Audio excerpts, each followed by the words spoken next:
John chapter 2 is our passage. Take your Bible out so you can follow along. We're not going to reread all of these verses together at once, but we are going to walk back through them this morning. This is a great story, the first of Jesus' signs.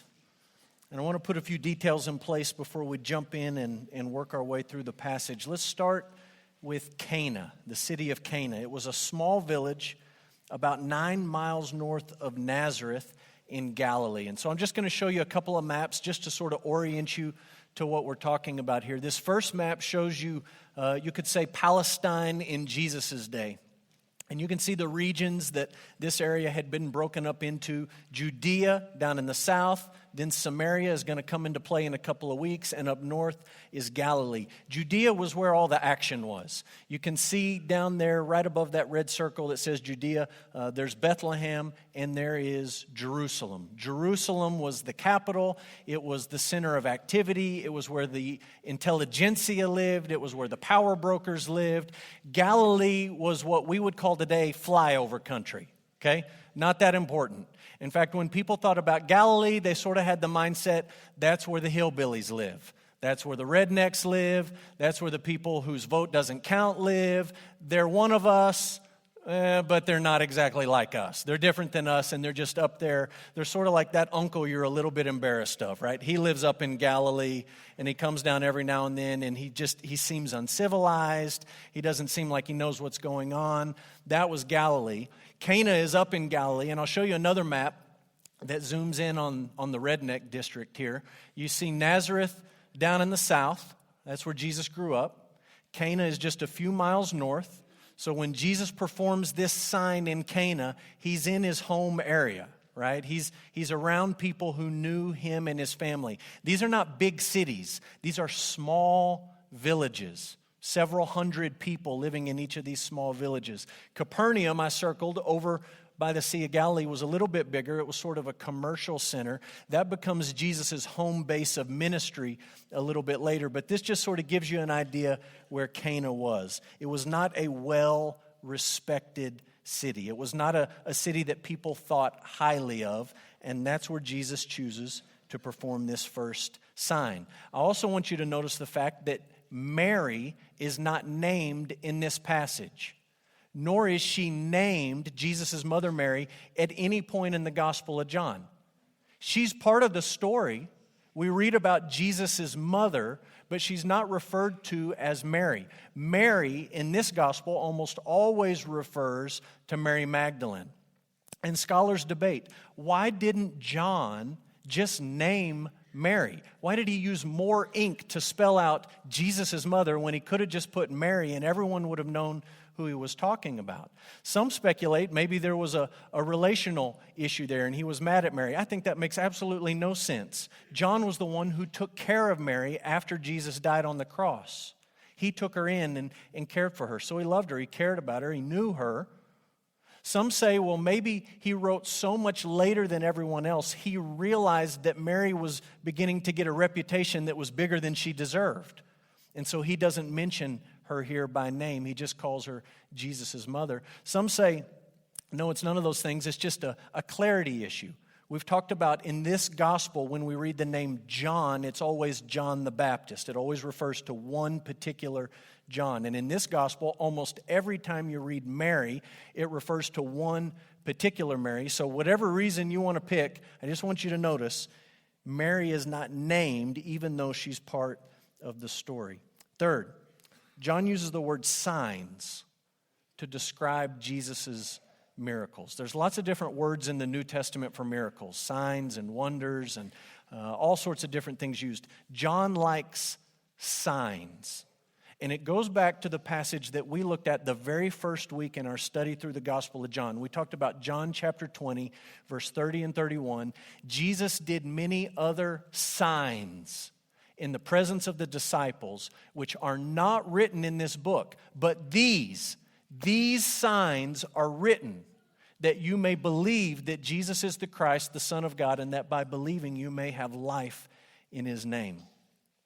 For John, the author of this gospel, the point of a sign is not just that you would say, wow, how cool is that? He turned water into wine. Really, really powerful stuff. The sign always points you beyond the miracle itself to some important truth about Jesus.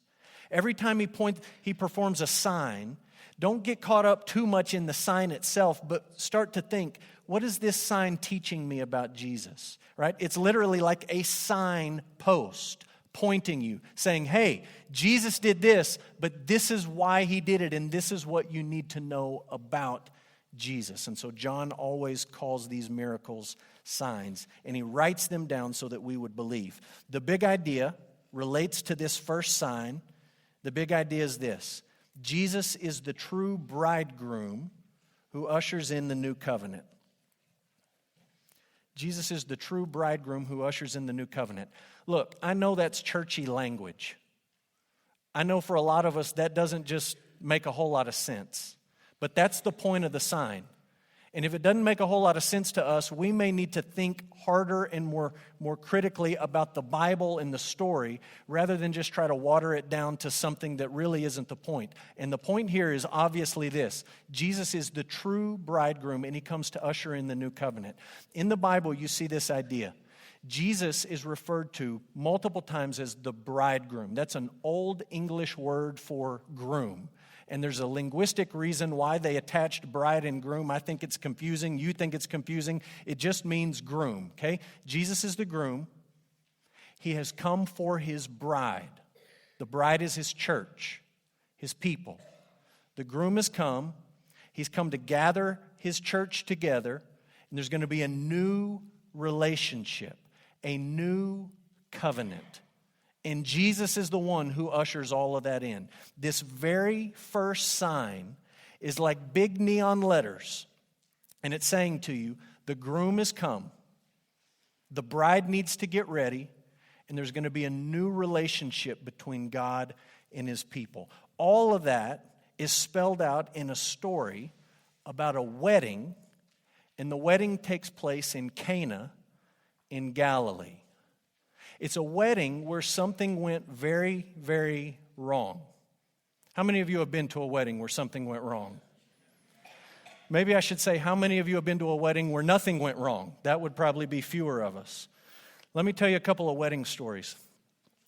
My dad's parents, Laverna and Bill, when they got married, they had a double wedding. And so my grandma, Laverna, is marrying Bill, and her sister, Louise, is marrying a guy named Ed, okay? This side of our family is all Catholic, so they have a Catholic ceremony, and they have a double wedding, and they're just both up there together. They had the same friends, so the wedding party was the same for both groups, and you got a bride and a groom and a bride and a groom all at the front. I don't know how many Catholic weddings you've been to. I don't mean this in any negative way, but they're long, okay? They're long. And I also know this about weddings. Even in short weddings, nobody's paying attention to anything that gets said in a wedding. No one is listening to anything. I could stand up in a wedding and I could say the most ridiculous things and you all would just sit out there and smile. All you're thinking is, look how pretty she looks. Is this over yet? Can we go to the party? Why is this taking so long? Okay, so Catholic wedding, you got two couples. I've never performed a double wedding. But I'm guessing, based on my family history here, it's pretty important to keep the names straight in the ceremony, okay? So you got a long wedding. This is back in the olden times.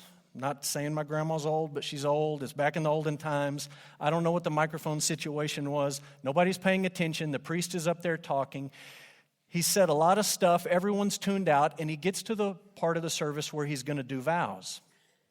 And so he looks down, and he starts with my granddad, Bill. And he says, Bill, do you take Louise to be your lawfully wedded wife? Now, here's the funny part. No one heard him say that. No one laughed. No one went, oh, he got it wrong. No one in the wedding party even noticed. They were so tired. It was so hot, whatever. No one paid attention. The only one paying attention was my granddad. And he's very loud, was very loud. He's passed away, but he's very loud. And he heard the priest say, do you take Louise to be your lawfully wedded wife? And he says, no. And everyone just, all of a sudden, they're all paying attention. And everyone sort of stops and looks around, and then the priest, he doesn't really know what to do. And my granddad says, I'll take Laverna. I'm not taking Louise. I'm not objecting to marrying my wife. I'm objecting to marrying my sister-in-law. And so they got it straight in the end.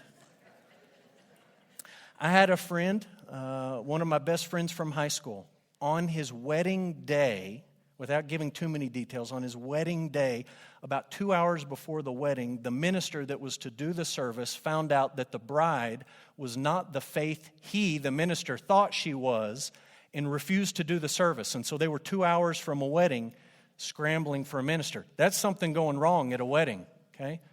I was at a wedding just a couple of weeks ago. They got to the part of the ceremony where they were exchanging rings. And they looked at the maid of honor and they said, do you have the ring for the groom? And you know what she said? No, I don't have it. And they looked around and they scrambled. They couldn't find it. And so they just kind of pretended. Okay, pretend you're putting the ring on there. And they went on. And it was okay. But lots of things can go wrong at weddings. As I'm telling these stories, you're thinking about weddings you've been to. And you're thinking, oh, yeah, I got a doozy. This one time, I was at a wedding. Well, here's a wedding. And it's a wedding where something went wrong. And into that wrong, Jesus steps in and he performs a sign that makes for a great children's Sunday school lesson. It's a great picture to color, right? A great story to tell. But sometimes we may be confused, like, what's up with this story? Like, I understand healing paralytics. I understand raising Lazarus from the dead. But turning a bunch of water into wine. What I want to do this morning, I thought about this a lot this week, how to approach the text. I just kind of want to walk through the story.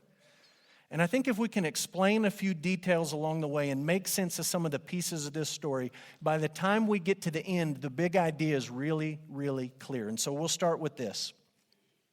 For Jews in the first century, weddings were a major community event. They typically lasted an entire week. Okay, this was a bigger deal at the get-go than our 2-hour, 1-hour, 30-minute, whatever weddings.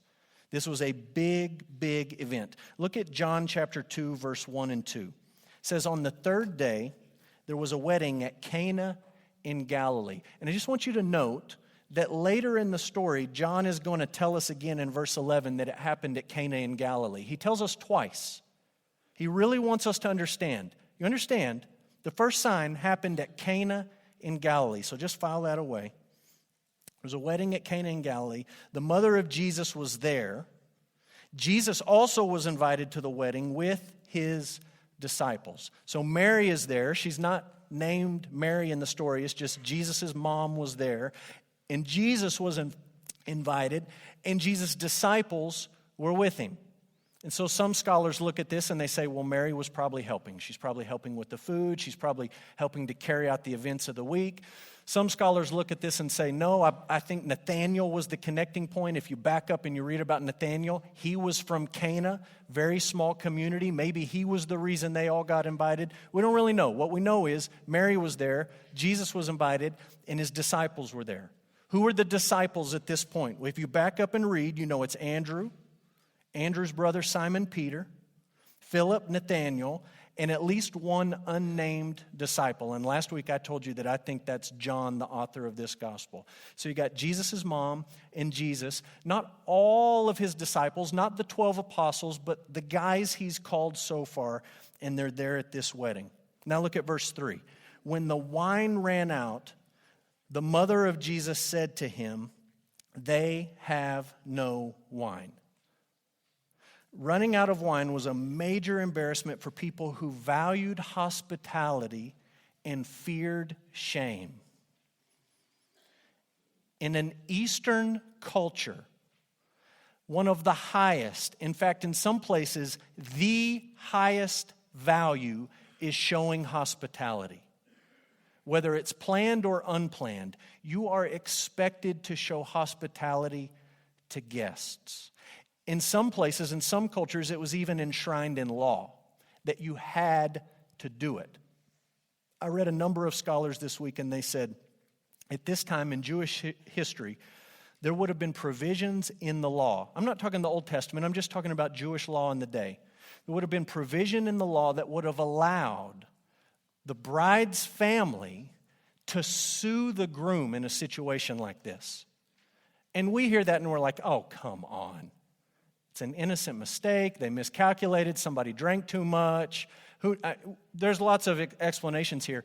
And for these people, it just wasn't a small deal. It wasn't a silly deal. It was a big deal. Showing hospitality was a major, major cultural expectation. Being able to provide for your guests that you've invited to come for a week was a major, major deal. And not being able to do that brought shame on your family. It wasn't just like you felt awkward about it. It was that this cover of shame would be laid on top of you and your family. You weren't able to do the most simplest of things in providing for your guests. Now, I've never hosted a wedding or been part of a wedding where something like this happened. I will tell you, a couple of weeks ago, I had volunteered for a group of pastors to meet here at the church. There was a group of guys that needed to get together, and I was invited to this meeting, and I said, look, we're kind of in the middle. Why don't we meet here? There was about 40 guys that signed up, and I said, we'll provide lunch. We'll host the meeting, invite everyone to come here, be here at 11:30. We'll provide lunch. We contacted somebody in town we use for catering. We said, hey, we need to order food. They said, you got to order in 12s, groups of 12. And I said, well, I got 40 coming, so I guess I need 4 12s. And we ordered chicken fajitas for 48. Lunch is coming. The guys are starting to trickle in. I'm waiting on the caterer to show up. And somebody walks in carrying 1 pan. And they said, I'm here. Fajitas for 4. I tried to be nice. I tried so hard to be nice. Corey tried to be nice. He was there. We tried our hardest. We tried not to say anything mean. But that was a little bit embarrassing. I mean, this had been planned for weeks. Everyone had been invited. I'd said, hey, come to our place. We'll host you. We'll feed you lunch. It's on us. Just show up. We'll take care of everything else. People had asked me, do you need help with this? No, we don't need help. We got it. It's good. Fajitas for 4. We just went down the street to Jason's, and our friend at Jason's Deli gave us the back room, and everyone ate. But I'll be honest with you, it sort of stung my pride a little bit to hang around the church and wait for these people to show up, one after another, and say, yeah, we messed it up. They messed it up. Someone messed it up. I don't know. It's messed up. We're not eating here. We're going down the street. What? I thought we were... Yeah, I know, I'm sorry. But in the end, it really wasn't that big of a deal. I wasn't worried that any of the pastors were going to sue me, right? Fajitas for 4. You can be expecting a call from my lawyer. That didn't happen. I don't feel great shame over the whole ordeal. I just feel like the caterer wrote down 4 instead of 4 12s, and somewhere we had a miscommunication. This was a big deal for these people. This was way worse than fajitas for 4 and 48 showing up.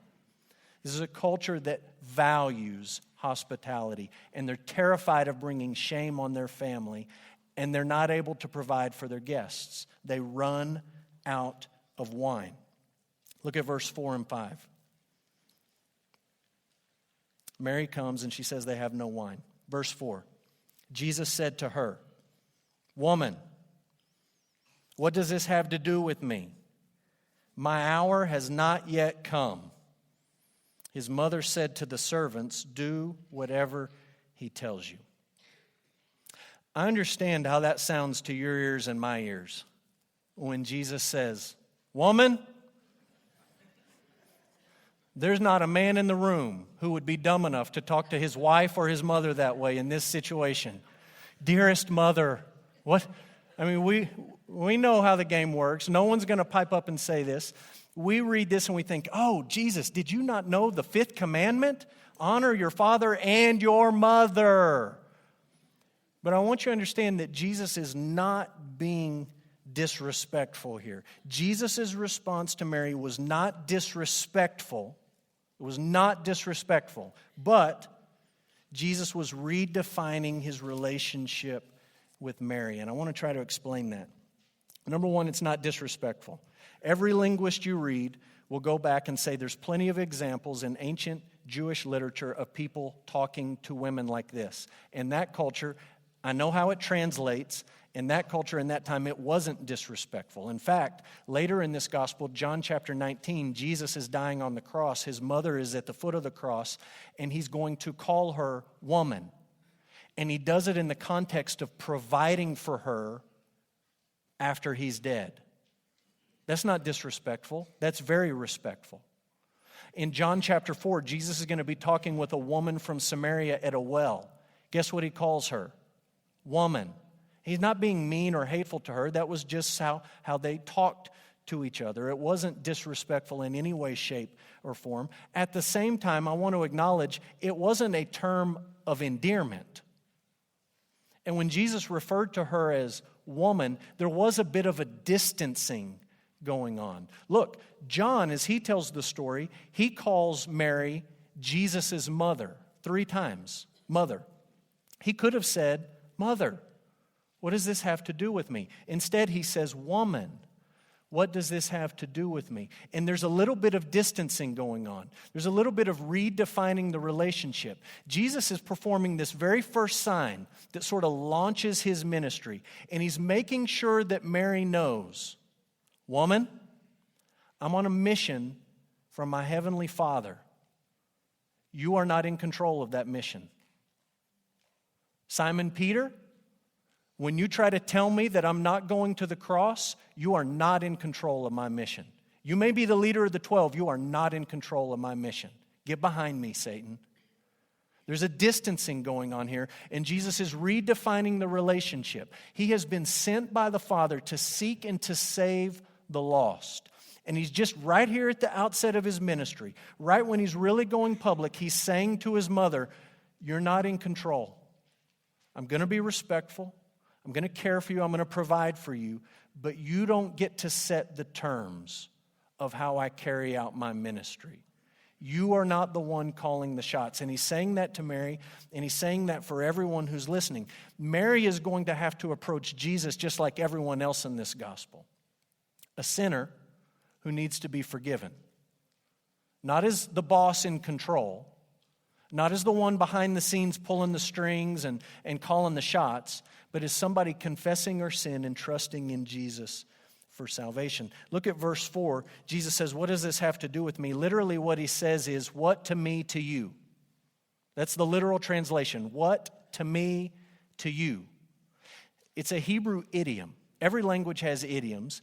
Idioms are those parts of language you learn last, and they're the parts that if you don't understand them, you feel like an idiot. Okay? Every language has them. Hebrew had them. Spanish has them. English has them. Here's a few examples, just so you get the idea. Stop beating around the bush. What you mean is get to the point and say what you mean. But if you say that and it's translated literally, somebody thinks, "What are we gardening now? What are we talking about?" That's not what it's about. I'm going to hit the sack. You're going to punch a sack? What? No, I'm going to bed. Oh, why didn't you say so? I did. It's an idiom. Don't spill the beans. I'm on the fence. We're not talking about pinto beans. We're not talking about scaling a fence. You understand what those phrases mean because you're a native speaker. You understand that the phrase itself means something different than the individual words. Jesus looks at his mom. He says, "Woman, what to me to you?" It's an idiom. It doesn't really translate well. And what he's saying is, how does this involve me? Why do you think that I should be a part of this? Why are you coming to me with this particular issue? It's interesting. He ends up doing something about it. But he wants Mary to think, why is it that you're bringing this to me? And then he says something fascinating. He looks at his mom, "Woman, what to me to you? My hour has not yet come." My hour has not yet come. Jesus knew that he came to die, and this was not his quote-unquote hour. When you read through the Gospel of John, we're going to see this phrase multiple times. Jesus has an hour. He's talking about his death. And until that hour comes, no one is going to lay a hand on Jesus. That's John 7. They're trying to arrest Jesus. No one laid a hand on him. Why? Because his hour had not yet come. It wasn't his time. Look at John 17:1. When Jesus had spoken these words, he lifted up his eyes to heaven and he said, Father, the hour is come. Glorify your Son, that the Son may glorify you. This is just hours before the crucifixion. And Jesus knows at this point something has happened in his life, and he knows now it's the time. This is why I came. Now my hour has come. Look what we read in Galatians 4. This is how Paul explains it. Paul says, when the fullness of time had come, when the right hour came, God sent forth his Son, born of a woman, born under the law, to redeem those who are under the law, so that we might receive adoption as sons. Jesus knew that he came on a rescue mission to seek and to save the lost, to give his life as a ransom for many, to be the good shepherd who would lay down his life for the sheep. That was his purpose. He didn't come to perform signs and tricks and miracles. And he just wants to make clear with his disciples and with his mother right out of the gate, this is not the reason I came, to be the fixer at weddings gone wrong. That's not why I'm here. People have all sorts of answers about Jesus and why he lived and why he taught and what his ministry was about. Oh, he taught us how to love one another. He taught us how to be kind to each other. He taught us how to be forgiving. He taught us how to live together. Look, Jesus came to this earth not to perform miracles, not to cast out demons, not to teach in synagogues or to teach on the hillside. He came to die for sinners. And everything else he did along the way points to that reality. And he's just telling everyone, right? This is his very first sign. I'm going to do something great, but you need to understand my hour is not right now. This is not the real reason I came. What you see is about to be amazing, but this isn't the end game, a miracle. The end game is that I'm going to die for my people, and I'm going to restore them to a relationship with God. How much of this did Mary understand? When she comes and says they're out of wine, and he says, woman, what to me to you? My hour is not yet come. I don't know exactly how much she understood, how many of the puzzle pieces she had put together, but I know that she took this gentle rebuke perfectly in stride.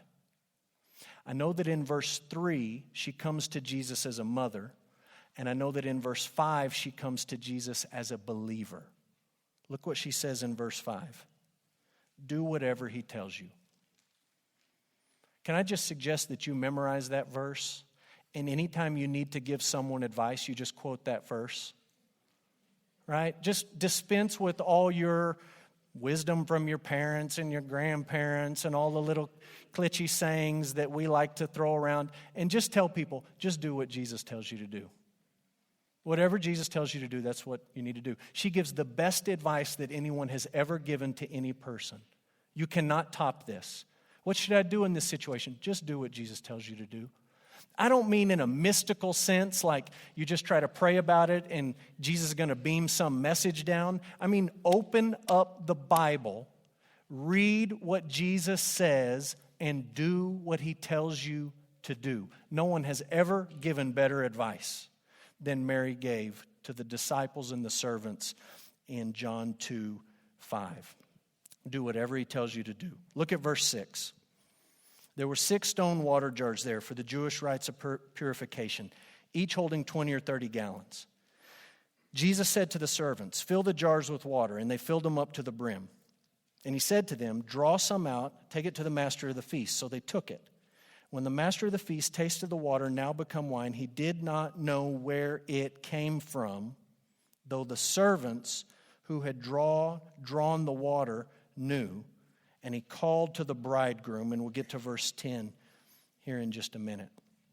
Look, you can get online, you can read commentaries, you can find all sorts of not so interesting debates about the details of those verses. Why were there 6? Why not 5? Why not 7? Why not 10? Why 6? You can find people debating, why were they made of stone? Why not clay? Why not some kind of pottery? Why is it important that they were stone? You can find people debating, what are these purification rites? Why were they doing this? What were they doing this?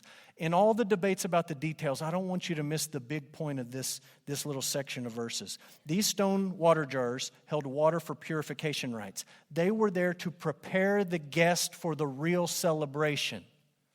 This was at the front door. when you come in and your hands are dirty and your feet are dirty before you go in. And before you go into the party, you're going to wash your hands in this water. And there is a ceremony to it, but that's basically what you're doing. You're washing your hands and you're washing your feet off with this water. I don't want you to miss the fact that this water is kind of gross. You understand? Like when we go to Kenya, we're about to send a team to Kenya. They always circle us around. They want us in one big giant circle. So we sit in this big giant circle wherever we're eating. And somebody comes around with a bowl of water and a little scoop, and you hold your hands out and they pour it up and it runs over your hands and you wash it off. And by the time you get sort of around, like everyone's kind of done that with their hands and, you feel okay about it. But nobody then takes that water and drinks it. The Americans don't do that. The Kenyans don't do that. Like that's used water. That gets you ready for the meal. That's what John's talking about when he says there's these jars and they hold a bunch of water and they're for purification rites. As the people are coming in, they're washing their hands in this water. They're preparing themselves for the real party. And Jesus says, fill them up. And then he turns them into wine. This is not Dasani from the fridge. It's not your RO filter. It's gross water. And there's a lesson here. When Jesus does the miracle in this way, there's a lesson. And the lesson is everything in the old covenant was preparing you for the new. The old covenant was never an end in and of itself, Genesis to Malachi. That wasn't the end game for anyone at any point. It was all pointing you forward. And here's people. They've been preparing for the feast, and then they go into the real party. And Jesus is sort of symbolically saying, like, the preparation is over. It's time for the party to begin.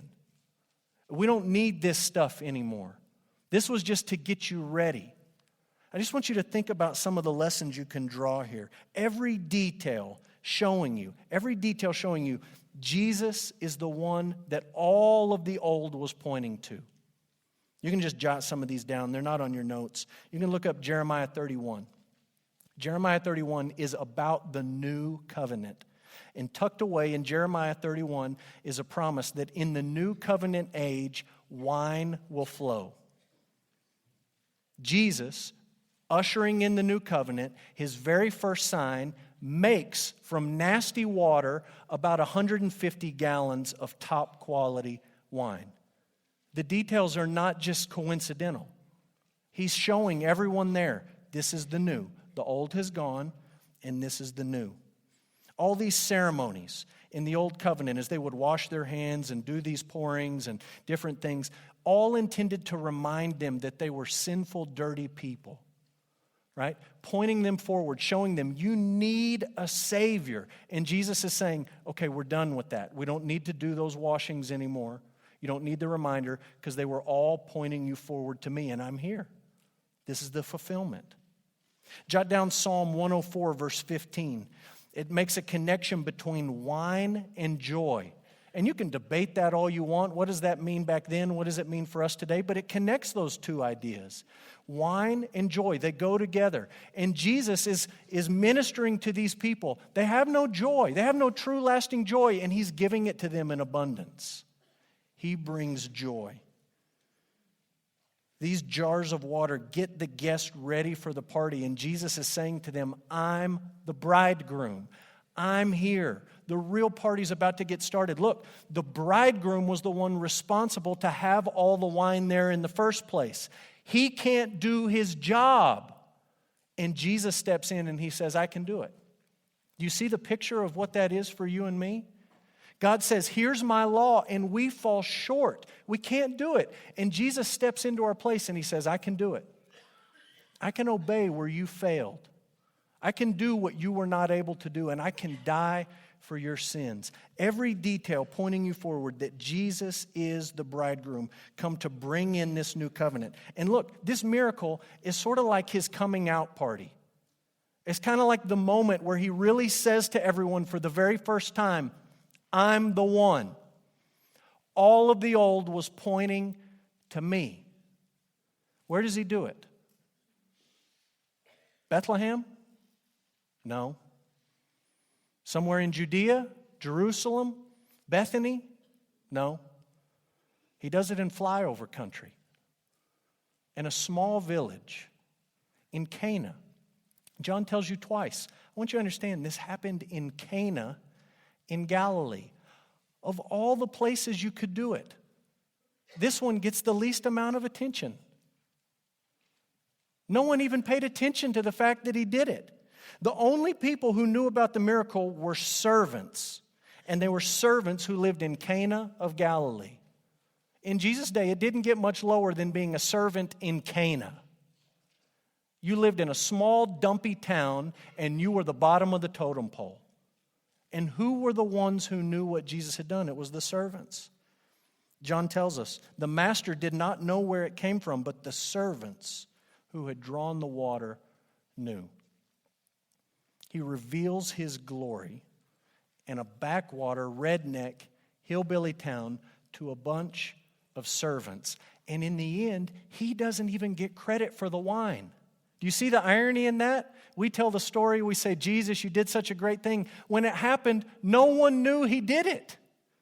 They just sort of looked around and they said, more wine. I guess they had a stash in the back. We're breaking it out. Let the party continue. He didn't get any credit. He didn't get any attaboys. He didn't get any fist bumps, high fives. Right? The family, the wedding party, they didn't get to send him a thank you note. Thank you for bailing us out. He did it in obscurity, and he didn't even get the credit. But that's okay. He didn't perform signs to impress people. Not in Cana, not in Odessa. Not trying to impress you.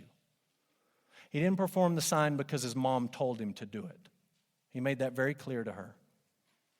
He didn't perform the sign just because he felt sorry for this couple getting married. He didn't even perform the sign just to liven up the party.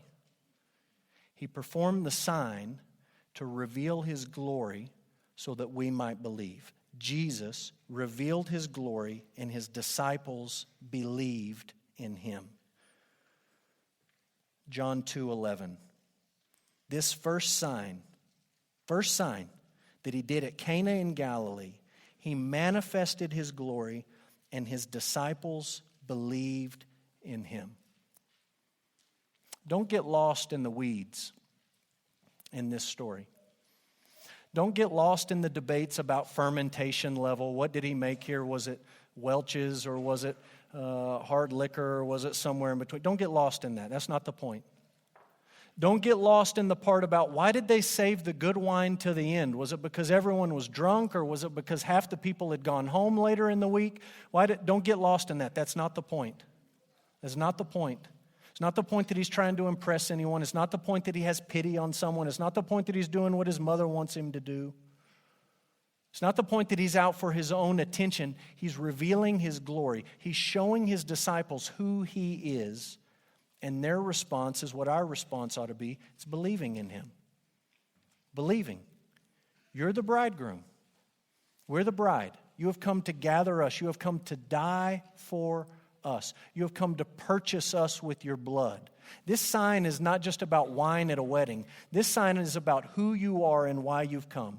And you are the one who's come to usher in this new covenant, this new relationship between God and his people. Look, I need you to understand, we don't deserve to be invited to the party.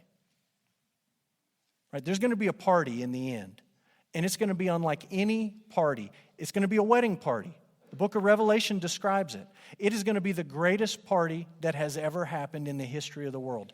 You don't deserve an invitation. You're not worthy to attend. You should be left off the guest list. Jesus came that you could be invited, that you could be a part, that you could be at that final celebration. He is the groom who came to gather his bride for this final celebration in the end, where this new relationship between God and his people is fully realized and fully enjoyed. You don't have to earn it. You don't have to be smart enough. You don't have to pay him back. You just have to believe that Jesus is who he claimed to be. And you look at this sign, and you don't get caught up in the sign, but it points you forward, and you believe the truth about Jesus. That's the challenge this morning. Will you see his glory in this sign, and will you believe?